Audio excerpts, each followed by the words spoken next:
Sunday message review for November 4th. Title, Keep the Time of God.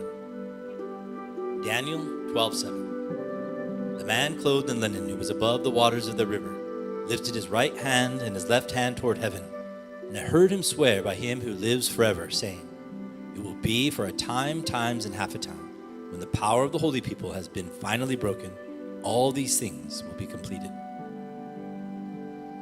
Time is God's absolute law, and he runs everything according to the law. Time is critical and important for us. It is the important factor that allows us to exist, and it is the thing that allows us to do according to God's will.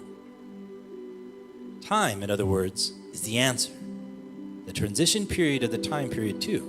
We have to know about the time. Then following that answer, we can live according to that time. The time of transition is very important for the time period. If we are in a bus and there's a time when we must transfer, if we don't transfer at that moment, we cannot get to our destination. So in this way, if we fail to transition to a new time and raise our level at the transition time, we cannot arrive at the destination. The Messiah who was sent by God, by what do we recognize him? We recognize him by the fact that he comes according to time, and that he carries out history according to time. He takes action according to God's will and according to God's time.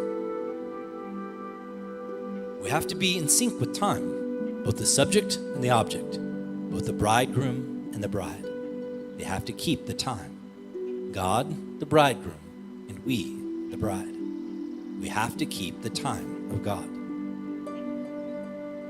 But people do things according to their time, and they run with their life on the line. People keep their time based on their clock, but God's time is so much faster.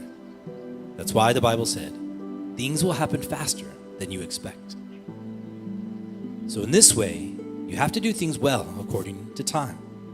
Because people don't keep God's time, it doesn't work out for them. The Jewish people too, they all kept time according to their time. But the Lord had already come back and was watching them. So in this way, there is your time and God's time. God's time happens much faster. God's time is never late. He's always doing things ahead of time. Therefore, I tell you to keep that.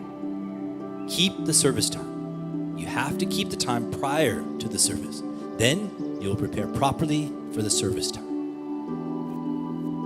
Keep the time down to the second. There was a person who was walking at a crosswalk, and he survived by taking action 1 second faster by not getting hit from a falling hammer from a construction site.